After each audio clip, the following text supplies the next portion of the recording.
Hi, ನಾನು Sandeep from tech in Kannada. ಈ February ತಿಂಗಳು ಮುಗದೇ ಹೋಯ್ತು, ಅದರಲ್ಲೂ ಬರೀ 28 ದಿನ ಹೆಂಗಾಯಿತು ಅನ್ನೋದೇ ಗೊತ್ತಾಗಲಿಲ್ಲ. ಸೊ ಇದು ಯಾವ ಟೈಮು?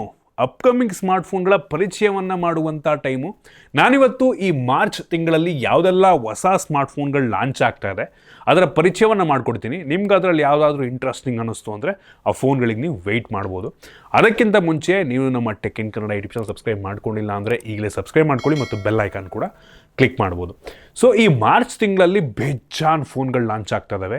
ಸ್ಯಾಮ್ಸಂಗ್ ಅವ್ರದಂತೂ ಒಂದು ಲಿಸ್ಟೇ ಇದೆ ಫುಲ್ ದೊಡ್ಡದು.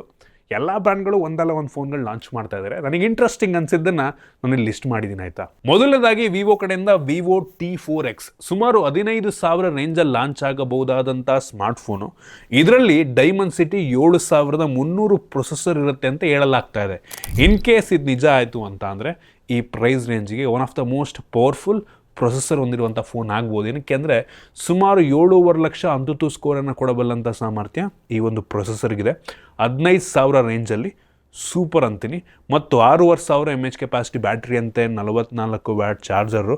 ನೋಡೋಣ ಏನೆಲ್ಲ ಸ್ಪೆಸಿಫಿಕೇಷನ್ ಇರುತ್ತೆ. ಯೂಶಲಿ ವಿವೋದು ಟಿ ಸೀರೀಸ್ ಒಳ್ಳೆ ಪ್ರೈಸನ್ನು ಫಿಕ್ಸ್ ಮಾಡಿ ಲಾಂಚ್ ಮಾಡ್ತಾರೆ, ಕಾಂಪಿಟೇಟಿವ್ ಆಗಿರುತ್ತೆ.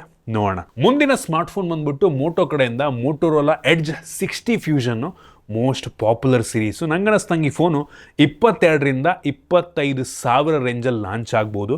ಸ್ಪೆಕ್ಯುಲೇಷನ್ನ ಪ್ರಕಾರ ಈ ಫೋನಲ್ಲಿ ಸ್ನ್ಯಾಪ್ಡ್ರ್ಯಾಗನ್ 7S Gen 3 ಪ್ರೊಸೆಸರ್ ಇರುತ್ತಂತೆ. 7+ Gen 3 ಕೊಟ್ಬಿಟ್ಟಿದ್ರೆ ಬೆಂಕಿ ಇರ್ತಿತ್ತು. ನಂಗನಿಸ್ತಂಗೆ ಈ ಫೋನ್ ಒಂದು ಒಳ್ಳೆ ಕ್ಯಾಮ್ರಾ, ಕರ್ವ್ ಡಿಸ್ಪ್ಲೇ, ತುಂಬ ಮೇಜರ್ ಚೇಂಜಸ್ ಇರಲ್ಲ. ಸೆಲ್ಫಿ ಕ್ಯಾಮ್ರಾ 32 MP ಇರುತ್ತೆ ಅಂತ ಅನ್ಕೋತೀನಿ. ಆಪ್ಟಿಕಲ್ ಇಮೇಜ್ ಸ್ಟೆಬಿಲೇಷನ್ ಕ್ಯಾಮ್ರಾ ಕೊಡ್ಬೋದು. ಫಾಸ್ಟ್ ಚಾರ್ಜಿಂಗ್ ಇರುತ್ತೆ. ಬ್ಯಾಟ್ರಿ ಮೋಸ್ಟ್ಲಿ ಇಂಪ್ರೂವ್ಮೆಂಟನ್ನು ಮಾಡ್ಬೋದು. ನೋಡೋಣ ಎಷ್ಟಕ್ಕೆ ಲಾಂಚ್ ಆಗುತ್ತೆ, ಫೋನ್ ಹೆಂಗಿರುತ್ತೆ ಅಂತ. ಡಿಫ್ರೆಂಟ್ ಕಲರ್ನಲ್ಲಿ ಬರಬಹುದು, ನೋಡೋಣ ಒಟ್ಟಿಗೆ. ಸೊ ಮೋಸ್ಟ್ ಅವೈಟೆಡ್, ಏನಕ್ಕೆಂದರೆ ತುಂಬ ಹೆಚ್ಚು ಸೇಲ್ಸನ್ನು ಈ ಫ್ಯೂಷನ್ ಸೀರೀಸು ಮೋಟೋದಲ್ಲಿ ಮಾಡುತ್ತೆ. ಮುಂದಿನ ಸ್ಮಾರ್ಟ್ಫೋನ್ ಬಂದ್ಬಿಟ್ಟು ಓಪೋ ಕಡೆಯಿಂದ ಓಪೋ F29 ಸೀರೀಸ್ ಆಯಿತಾ. ಸೊ ಇದು ನಂಗನಿಸ್ತಂಗೆ F29 ಮತ್ತು ಪ್ರೋ ವೇರಿಯಂಟ್ ಕೂಡ ಲಾಂಚ್ ಆಗಬಹುದೇನೋ. ಸೊ ಇದು ಯಾವುದು ಪ್ರೊಸೆಸರ್ ಅಂತ ಎಲ್ಲೂ ಕೂಡ ಇನ್ನೂ ಲೀಕ್ ಆಗಿಲ್ಲ. ಒಟ್ಟಿಗೆ ಇದರಲ್ಲಿ ಒಂದು ಲೆವೆಲ್ಲಿಗೆ ಹೈಯರ್ ಮಿಡ್ ಎಂಡ್ ಪ್ರೊಸೆಸರೇ ಇರುತ್ತೆ. ಏನಕ್ಕೆಂದರೆ ಸುಮಾರು ಒಂದು 30,000 ರೇಂಜಿಂದ ಶುರುವಾಗುವಂಥ ಸೀರೀಸ್ ಇದು. ಸೊ ಅಮೋಲೆಡ್ ಡಿಸ್ಪ್ಲೇ ಇರುತ್ತೆ, 120 Hz ರಿಫ್ರೆಶ್ ರೇಟು, ಕ್ಯಾಮ್ರಾ ಚೆನ್ನಾಗಿರುತ್ತೆ. ಮೋಸ್ಟ್ಲಿ ಈ ಸಲ ಬ್ಯಾಟ್ರಿನ ಸ್ವಲ್ಪ 5,500-6,000 mAh ಕೆಪಾಸಿಟಿ ಮಾಡ್ಬೋದೇನೋ. 100 ವ್ಯಾಟ್ ಚಾರ್ಜರ್ನ ಜೊತೆಗೆ ಬರ್ಬೋದೇನೋ. ಸೊ ಇದು ಕೂಡ ಈ ಮಾರ್ಚ್ ತಿಂಗಳಲ್ಲಿ ಲಾಂಚ್ ಆಗಬಹುದು ಅಂತ ಹೇಳಲಾಗ್ತಾ ಇದೆ. ನಂತರ ಇನ್ನೊಂದು ಮೋಸ್ಟ್ ಅವೈಟೆಡ್ ಸ್ಮಾರ್ಟ್ಫೋನು ಐಕು ಕಡೆಯಿಂದ ಐಕು neo 10R.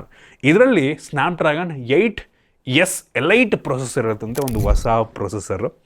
So one of the most powerful processor ಇದಾಗಬಹುದು. ಅಂದರೆ 8 ಎಲೈಟನ್ನು ಬಿಟ್ಟು ಅದಕ್ಕಿಂತ ಸ್ವಲ್ಪ ಮೋಸ್ಟ್ಲಿ ಕಡಿಮೆ ಪವರ್ ಇರುತ್ತೆ ಅಂತ ನನಗೆ ಅನ್ನಿಸ್ತಾ ಇದೆ. ಸೊ ಇದು ಅಂಥದ್ದು ಸ್ಕೋರ್ನ ಸುಮಾರು ಒಂದು 22 ಲಕ್ಷ ಕೊಡಬಹುದೇನೋ, ಆಯಿತಾ. 20-22 ಲಕ್ಷ ಕೊಡ್ಬೋದೇನೋ. ಸೊ ಈ ಒಂದು ಸ್ಮಾರ್ಟ್ಫೋನ್ ಸುಮಾರು 30,000 ರೇಂಜಲ್ಲಿ ಲಾಂಚ್ ಆಗುತ್ತೆ ಅಂತ ನನಗೆ ಅನಿಸುತ್ತೆ. 30,000ಕ್ಕೆ ಮೋಸ್ಟ್ ಪವರ್ಫುಲ್ ಫೋನ್ ಆಗಬಹುದು. ಸೊ ಇದನ್ನು ಬಿಟ್ಟರೆ ಈ ಒಂದು ಫೋನಲ್ಲಿ ಬೇರೆ ಏನು ಸ್ಪೆಸಿಫಿಕೇಷನ್ ಇರುತ್ತೆ ಅಂತ ಎಲ್ಲೂ ಲೀಕ್ಸ್ಗಳಿಲ್ಲ. ಕ್ಯಾಮ್ರಾ ಸುಮಾರಾಗಿರುತ್ತೆ ನಂಗೆ ಅನ್ನಿಸ್ದಂಗೆ. AMOLED display obviously 120 Hz 144 Hz ಬರಬಹುದೇನೋ, ನೋಡೋಣ ಒಟ್ಟಿಗೆ ಲುಕ್ಸ್ ಎಲ್ಲ ಹೆಂಗಿರುತ್ತೆ ಅಂತ. ಇನ್ನು ಮುಂದಿನ ಸ್ಮಾರ್ಟ್ಫೋನ್ ಬಂದ್ಬಿಟ್ಟು ಶಾಮಿ ಕಡೆಯಿಂದ. ಶಾಮಿದು ಮೋಸ್ಟ್ ಪ್ರೀಮಿಯಂ ಫ್ಲ್ಯಾಗ್ಶಿಪ್ ಫೋನ್ ಆಗಿರುವಂಥ ಶಾಮಿ 15 ಸೀರೀಸು 8 ಎಲೈಟ್ ಚಿಪ್ನ ಜೊತೆಗೆ ಬರುತ್ತೆ. ನಮ್ಮ ದೇಶದಲ್ಲಿ ಲಾಂಚ್ ಏನಾಗುತ್ತೆ, ಬಟ್ ತುಂಬ ಜನ ಪರ್ಚೇಸ್ ಮಾಡೋದಕ್ಕೆ ಹೋಗಲ್ಲ ನಂಗೆ ಅನ್ನಿಸ್ದಂಗೆ. ಒಂದು 80,000-90,000 ರೇಂಜಲ್ಲಿ ಈ ಫೋನು ಲಾಂಚ್ ಆಗ್ಬೋದು.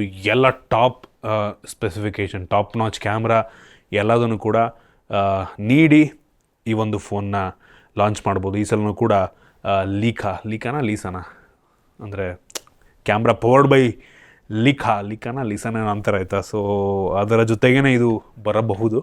ನೋಡೋಣ ಈ ಸಲ ಫೋನ್ ಹೆಂಗಿರುತ್ತೆ ಅಂತ. ಮುಂದಿನ ಸ್ಮಾರ್ಟ್ಫೋನ್ ಬಂದ್ಬಿಟ್ಟು ನಥಿಂಗ್ ಕಡೆಯಿಂದ. ಸೊ ನಾವು ಅಂದ್ಕೊಂಡ್ವು ಈ ಫೆಬ್ರವರಿಯಲ್ಲೇ ಇದು ಲಾಂಚ್ ಆಗ್ಬೋದು ಅಂತ ಎಂಡಲ್ಲಿ, ಬಟ್ ಇಲ್ಲ, ಮಾರ್ಚ್ ತಿಂಗಳು ಕನ್ಫರ್ಮು. ಮೊದಲ ವಾರದಲ್ಲೇ ಮಾರ್ಚ್ 4ನೇ ತಾರೀಕು ಈ ನಥಿಂಗ್ ಫೋನ್ 3A ಮತ್ತು ನಥಿಂಗ್ ಫೋನ್ 3A Pro ಅಂತ 2 ಫೋನ್ಗಳು ಲಾಂಚ್ ಆಗ್ತಾ ಇದ್ದಾವೆ. ಇದು ನಂಗೆ ಅನ್ನಿಸ್ದಂಗೆ ಒಂದು 22-23 ಸಾವಿರ ಮತ್ತು ಇನ್ನೊಂದು 30,000-32,000 ರೇಂಜಲ್ಲಿ ಲಾಂಚ್ ಆಗ್ಬೋದು ಅಂತ ಅನ್ನಿಸ್ತಾ ಇದೆ. ಸೊ ಇದರಲ್ಲಿ ಸ್ನ್ಯಾಪ್ಡ್ರ್ಯಾಗನ್ 7S Gen 3 ಪ್ರೊಸೆಸರ್ ಇರುತ್ತೆ. ಅಂಥ ಹೆವಿ ಪವರ್ಫುಲ್ ಆಗಿರುವಂಥ ಪ್ರೊಸೆಸರ್ ಅಂತ ಅನ್ನಲ್ಲ ಕಂಪ್ಯಾರಿಟಿವ್ಲಿ. ಅಂಥದ್ದು ಸ್ಕೋರ್ ಸುಮಾರು ಒಂದು 7.5 ಲಕ್ಷ, ಮ್ಯಾಕ್ಸಿಮಮ್ ಒಂದು 8 ಲಕ್ಷ ರೇಟಿಂಗನ್ನು ಕೊಡ್ಬೋದು ಅಷ್ಟೇ ಇದು ಪ್ರೊಸೆಸರು. ಒಟ್ಟಿಗೆ ಗ್ಲಿಫ್ ಇಂಟರ್ಫೇಸ್ ಜೊತೆ ಟೆಲಿಫೋಟೋ ಲೆನ್ಸೆಲ್ಲ ಇರುತ್ತಂತೆ ಪ್ರೋ ವೇರಿಯಂಟಲ್ಲಿ, ಅದು ಕೂಡ ಪೆರಿಸ್ಕೋಬೇಕು, ಇದನ್ನೆಲ್ಲ ಕೊಡ್ತಾ ಇದ್ದಾರೆ. ನೋಡೋಣ ಹೆಂಗಿರುತ್ತೆ ಅಂತ ಇದನ್ನು ಅನ್ಬಾಕ್ಸ್ ಮಾಡ್ತೀನಿ, ವೆಯ್ಟ್ ಮಾಡಿ. ಇನ್ನು ಮುಂದಿನ ಸ್ಮಾರ್ಟ್ಫೋನ್ ಬಂದುಬಿಟ್ಟು ಸ್ಯಾಮ್ಸಂಗ್ ಕಡೆಯಿಂದ ಸ್ಯಾಮ್ಸಂಗಿಂದು ಬೇಜಾನ್ ಸ್ಮಾರ್ಟ್ಫೋನ್ಗಳು ಲಾಂಚ್ ಆಗ್ತಾ ಇದ್ದಾವೆ. ಮೊದಲನೇದಾಗಿ ಗ್ಯಾಲಕ್ಸಿ ಎ ಸೀರೀಸಿಂದ 3 ಫೋನ್ಗಳು ಬರ್ತಾ ಇದ್ದಾವಂತೆ. ಐ ಹೋಪ್ ಎಲ್ಲ ಮಾರ್ಚಲ್ಲಿ ಲಾಂಚ್ ಆಗುತ್ತೆ ಅಂತ ಅಂದ್ಕೊಳ್ಳೋಣ. ಸೊ ಗ್ಯಾಲಕ್ಸಿ A56 ನಾರ್ಮಲ್ ಈ ಫೋನು 35,000-40,000 ಒಳಗೆ ಲಾಂಚ್ ಆಗುವಂಥ ಸ್ಮಾರ್ಟ್ಫೋನು. ಇದರಲ್ಲಿ ಎಕ್ಸಿನೋಸ್ 1580 ಪ್ರೊಸೆಸರ್ ಇರುತ್ತೆ. ಸೊ ಈ ಪ್ರೊಸೆಸರ್ ಬಗ್ಗೆ ಏನು ಕಮೆಂಟ್ ಮಾಡಲಿ, ಸ್ಯಾಮ್ಸಂಗ್ ಅವ್ರದ್ದೇ ಪ್ರೊಸೆಸರ್. ಈ ಫೋನ್ಗೆ ಸುಮಾರು 6 ವರ್ಷಗಳ OS ಅಪ್ಡೇಟ್ ಕೊಡ್ತಾರಂತ. 6 ವರ್ಷ ಒಳ್ಳೆಯದೇ ಆಯಿತಾ. ಸೆಕ್ಯೂರಿಟಿ ಪ್ಯಾಚ್ ಕೂಡ ಮೋಸ್ಟ್ಲಿ ಒಂದು 6 ವರ್ಷ ಕೊಡಬಹುದು. ಸೊ ಇದರಲ್ಲಿ ಅಮೋಲೆಡ್ ಡಿಸ್ಪ್ಲೇ ಇರುತ್ತೆ. ಆಬ್ವಿಯಸ್ಲಿ ಒಂಥರ ಫ್ಲ್ಯಾಗ್ಶಿಪ್ ಲೆವೆಲ್ನ ಫೀಚರ್ಸ್ ಕೊಟ್ಟಿರ್ತಾರೆ. ಕ್ಯಾಮ್ರಾ ಕೂಡ ಒಂದು ಲೆವೆಲಿಗೆ ಚೆನ್ನಾಗಿರುತ್ತೆ. ಬೆಲೆ ಕೂಡ ಆಬ್ವಿಯಸ್ಲಿ ಹಂಗೆ 35,000 ಹೆಂಗೆ ಕಡಿಮೆ ಅಲ್ಲ ಗುರು, 35,000 ಅಂತ ಅಂದರೆ. ನೆಕ್ಸ್ಟು ಗ್ಯಾಲಕ್ಸಿ A36 ಅಂತ. ಸೊ ಇದರಲ್ಲಿ ಸ್ನ್ಯಾಪ್ಡ್ರ್ಯಾಗನ್ 6 Gen 3 ಇರುತ್ತೆ ಅಂತ ಹೇಳಲಾಗ್ತಾ ಇದೆ. ಇದರಲ್ಲಿ ವಿಕ್ಟಸ್ ಪ್ಲಸ್ ಪ್ರೊಟೆಕ್ಷನ್, ಅಮೋಲೆಡ್ ಡಿಸ್ಪ್ಲೇ ಎಲ್ಲ ಸಿಮಿಲರ್ ಇದೆ, ಕ್ಲೋಸ್ ಸ್ಪೆಸಿಫಿಕೇಷನ್ಸ್ ಎಲ್ಲ. ಸೊ ಈ ಎಲ್ಲ ಫೋನ್ಗಳಲ್ಲಿ 5,000 mAh ಕೆಪಾಸಿಟಿ ಬ್ಯಾಟ್ರಿ ಇರುತ್ತಂತೆ. ಬೇರೆ ಬ್ರ್ಯಾಂಡ್ಗಳ ಥರ ಇವರು ಕೂಡ 6,000-6,500 ಕೊಟ್ಟರೆ ಚೆನ್ನಾಗಿರುತ್ತೆ ನಂಗೆ ಅನ್ನಿಸ್ದಂಗೆ. ಬಾಕ್ಸ್ ಒಳಗೆ 100% ಯಾವುದ್ರಲ್ಲೂ ಚಾರ್ಜರ್ ಇರೋಲ್ಲ. ಸೊ ಇದಕ್ಕೂ ಕೂಡ 6 ವರ್ಷ OS ಅಪ್ಡೇಟನ್ನು ಕೊಡ್ತಾರಂತೆ. ಇದು ಕೂಡ ಮೋಸ್ಟ್ ಅವೈಟೆಡ್, ಏನಕ್ಕೆ ತುಂಬ ಸೇಲ್ಸನ್ನು ಮಾಡ್ತವೆ ಸ್ಯಾಮ್ಸಂಗಿನ ಕೆಲವೊಂದು A ಸೀರೀಸ್ಗಳು ಆಫ್ಲೈನ್ ಮಾರ್ಕೆಟಲ್ಲಿ. ಅದರಲ್ಲೂ ಕೂಡ ಈ A36 ನಂಗೆ ಅನ್ನಿಸ್ದಂಗೆ ಒಂದು 30,000 ರೇಂಜಲ್ಲಿ ಲಾಂಚ್ ಆಗಬಹುದೇನೋ. ನಂತರ ಗ್ಯಾಲಕ್ಸಿ A26. ಸೊ ಇದರಲ್ಲಿ ಎಕ್ಸಿನೋಸ್ 1380 ಪ್ರೊಸೆಸರ್ ಇರುತ್ತಂತೆ. ಇದು ಒಂಥರ ಮಿಡ್ ಎಂಡ್ ಪ್ರೊಸೆಸರು. ಇದೊಂದು 20,000-25,000 ರೇಂಜಲ್ಲಿ ಲಾಂಚ್ ಆಗಬಹುದು. ಇದರಲ್ಲೂ ಕೂಡ 5,000 mAh ಕೆಪಾಸಿಟಿ ಬ್ಯಾಟ್ರಿ ಇದೆ. 100% ಚಾರ್ಜರ್ನ ಬಾಕ್ಸ್ ಒಳಗೆ ಕೊಡಲ್ಲ. ಇದು ಕೂಡ ವಿಕ್ಟಸ್ ಪ್ಲಸ್ ಪ್ರೊಡಕ್ಷನ್ ಅಂತ. ಅಮೋಲೆಡ್ display with 120 Hz refresh rate all around ಎಲ್ಲ ಫೋನ್ಗಳಲ್ಲೂ ಕೂಡ ಸಿಗ್ತಾ ಇದೆ. ಕ್ಯಾಮ್ರಾ ನಂಗೆ ಅನ್ನಿಸ್ದಂಗೆ ಬೆಲೆಗೆ ತಕ್ಕ ರೀತಿಯಲ್ಲಿರುತ್ತೆ ಎಲ್ಲದರಲ್ಲೂ ಅಂತ ಅನ್ನಿಸ್ತಾ ಇದೆ. ನೋಡೋಣ ಏನು ಡಿಫ್ರೆನ್ಸ್ ಇರುತ್ತೆ ಅಂತ. ಮೋಸ್ಟ್ಲಿ ಡಿಸೈನ್ ಎಲ್ಲದಕ್ಕೂ ಸೇಮ್ ಮಾಡಿ ಒಳಗಿರುವಂಥ ಇಂಟರ್ನಲ್ ಸ್ಪೆಸಿಫಿಕೇಷನ್ ಚೇಂಜ್ ಮಾಡ್ಬೋದು 5 ಸಲ. ಮತ್ತು ಎಷ್ಟು ನಾಚ್ ಇರುತ್ತೆ, ಟಿಯರ್ ಡ್ರಾಪ್ ನಾಚ್ ಇರುತ್ತೆ ಅಂತ ಕೂಡ ಹೇಳಲಾಗ್ತಾ ಇದೆ. ನೋಡೋಣ, ಲಾಂಚ್ ಆಗಲಿ. ಆಲ್ರೆಡಿ ಕೆಲವೊಂದು ಫೋಟೋಸ್ ಎಲ್ಲ ಲೀಕ್ ಆಗಿದೆ, ಬಟ್ ಸ್ಟಿಲ್ ಕನ್ಫರ್ಮ್ ಆಗಲಿ, ನೋಡೋಣ. ನಂತರ ಗ್ಯಾಲಕ್ಸಿ F16 ಮತ್ತು M16 ಈ ಎರಡೂ ಕೂಡ ಲಾಂಚ್ ಆಗ್ತಾ ಇದೆ. ಸೊ F16 ಎರಡು ಒಂದೇ ಫೋನು, ಬಟ್ ಡಿಫ್ರೆಂಟ್ ಪ್ಲ್ಯಾಟ್ಫಾರ್ಮ್ಗಳಲ್ಲಿ ಇದನ್ನು ಲಾಂಚ್ ಮಾಡ್ತಾರೆ. ಸೊ ಇದರಲ್ಲಿ full HD plus AMOLED display ಇರಬಹುದಾ, ಇನ್ನೂ ಕನ್ಫರ್ಮ್ ಇಲ್ಲ. ಬಟ್ 90 Hz ರಿಫ್ರೆಶ್ ರೇಟ್ ಇರುತ್ತಂತೆ. ಯಾವ ಪ್ರೊಸೆಸರ್ ಅಂತ ಇನ್ನೂ ಕ್ಲಾರಿಟಿ ಇಲ್ಲ. ಒಟ್ಟಿಗೆ 5,000 mAh capacity battery, 50 MP camera, optical image stabilisation ಇರುತ್ತಾ ಗೊತ್ತಿಲ್ಲ, ಎಷ್ಟು ವರ್ಷ OS ಅಪ್ಡೇಟ್ ಗೊತ್ತಿಲ್ಲ. ಒಟ್ಟಿಗೆ MF 2 ಸೀರೀಸಲ್ಲೂ ಫೋನ್ ಬರ್ತಾ ಇದೆ. ನಂತರ ಸ್ಯಾಮ್ಸಂಗಿಂದು ಗ್ಯಾಲಕ್ಸಿ M06 ಮೊನ್ನೆ F06 ಲಾಂಚ್ ಆಯಿತು. ಅದೇ ಫೋನ್ನ M06 ಅಂತ ಇನ್ನೊಂದು ಹೆಸರಲ್ಲಿ ಲಾಂಚ್ ಮಾಡ್ತಾರೆ. ಸೊ ಒಂದು ಫ್ಲಿಪ್ಕಾರ್ಟಲ್ಲಿ ಸೇಲಿಗೆ ಬರುತ್ತೆ, ಇನ್ನೊಂದು ಅಮೆಝಾನ್ ಸೇಲಿಗೆ ಬರುತ್ತೆ. ಸೊ ಇದರಲ್ಲಿ ಡೈಮೆನ್ಸಿಟಿ 6300 5G ಪ್ರೊಸೆಸರ್ ಇದೆ, HD ಪ್ಲಸ್ IPS ಡಿಸ್ಪ್ಲೇ ಇದೆ, 5,000 mAh ಕೆಪಾಸಿಟಿ ಬ್ಯಾಟ್ರಿ, 4 ವರ್ಷ OS ಅಪ್ಡೇಟ್ ಅಂತೆ ಗುರು, ಪರವಾಗಿಲ್ಲ. ಅಂದರೆ ಯೂಶ್ವಲಿ ಇದು ಅಂಡರ್ 10K ಇರುತ್ತೆ. ಅಂಡರ್ 10K ಈ ಸಲ 5G ಫೋನ್ ಲಾಂಚ್ ಮಾಡಿ ಒಂದು ಲೆವೆಲ್ಗೆ ಸ್ಯಾಮ್ಸಂಗ್ ಬ್ರ್ಯಾಂಡಿಂಗ್ ನೋಡ್ಕೊಂಡು ನಾವು ಹೇಳ್ಕೋಬೋದು ಓಕೆ ಅಂತ. ಸೊ ಇದಕ್ಕೂ 4 ವರ್ಷ OS ಅಪ್ಡೇಟು, 4 ವರ್ಷ ಸೆಕ್ಯೂರಿಟಿ ಪ್ಯಾಚ್ ಕೊಡ್ತಾರಂತೆ. ನಂಗೆ ಅನ್ನಿಸ್ದಂಗೆ ಸ್ಯಾಮ್ಸಂಗ್ ಬ್ರ್ಯಾಂಡ್ ಒಂದೇ ಈ ಇವನ್ 10,000 ರೇಂಜ್ಗೂ ಕೂಡ 4 ವರ್ಷ OS ಅಪ್ಡೇಟ್ ತಡ್ಕೊಳ್ಳುತ್ತೋ ಇಲ್ವೋ ಗೊತ್ತಿಲ್ಲ ನನಗೆ, ಆಯಿತಾ. ತಡ್ಕೊಳ್ಳುತ್ತೋ ಇಲ್ವೋ ಅನ್ನೋದೇ ಗೊತ್ತಿಲ್ಲ, ಬಟ್ 4 ವರ್ಷ ಕೊಡ್ತಾ ಇದ್ದಾರೆ. ಐ ಹೋಪ್ ಅದನ್ನು ಪ್ರಾಪರಾಗಿ ಫುಲ್ಫಿಲ್ ಮಾಡ್ತಾರೆ ಅಂತ. ನೋಡಿ, ಆಲ್ರೆಡಿ ಅದರಲ್ಲಿ ನಂಗೆ ಅನ್ನಿಸ್ದಂಗೆ ಒಂದು Android 15 ಇರಬಹುದು ಅಂತ ಕಾಣುತ್ತೆ. 15 ಇದ್ದರೆ Android 19 ತನಕ ತಡ್ಕೊಳ್ಳುತ್ತಾ ಫೋನು 10,000 ರೂಪಾಯಿ ಒಳಗಡೆ? Question mark. ನೋಡೋಣ ಏನಾಗುತ್ತೆ ಫ್ಯೂಚರ್ನಲ್ಲಿ ಅಂತ. ಇನ್ನು ಮುಂದಿನ ಮತ್ತು ಕೊನೆಯ ಸ್ಮಾರ್ಟ್ಫೋನು ಇದು ಸ್ಯಾಮ್ಸಂಗ್ ಕಡೆಯಿಂದ ಗ್ಯಾಲಕ್ಸಿ S25 ಎಡ್ಜ್ ಅಂತ, ತುಂಬ ತಿನ್ನಾಗಿರುವಂಥ ಸ್ಮಾರ್ಟ್ಫೋನು. S25 ಸೀರೀಸ್ ಲಾಂಚ್ ಆದಾಗ ಅದನ್ನು ಟೀಸ್ ಮಾಡಿದರು, ಈ ಥರ ಒಂದು ಫೋನ್ ಬರ್ತಾ ಇದೆ ಕೆಲವು ದಿನಗಳಲ್ಲಿ ಅಂತ. ಇದರಲ್ಲಿ 8 Elite ಚಿಪ್ ಇರುತ್ತಂತೆ, 4,000 mAh ಕೆಪಾಸಿಟಿ, ಅದು ತುಂಬ ತಿನ್ನಾಗಿರುತ್ತಂತೆ ಫೋನ್, ಆಯಿತಾ. ಸೊ ಆಲ್ಮೋಸ್ಟ್ ಎಲ್ಲ ಫ್ಲ್ಯಾಗ್ಶಿಪ್ ಫೋನ್ ಏನಿದೆ S25 ಸೀರೀಸ್ ಏನಿದೆ ಅದೇ ಒಂದು ಫೀಚರ್ ನೀಡಿ ಸ್ವಲ್ಪ ತಿನ್ನಾಗಿರುವಂಥ ಫೋನಲ್ಲಿ ಲಾಂಚ್ ಮಾಡ್ಬೋದು ಅಂತ ಅನ್ನಿಸ್ತಾ ಇದೆ.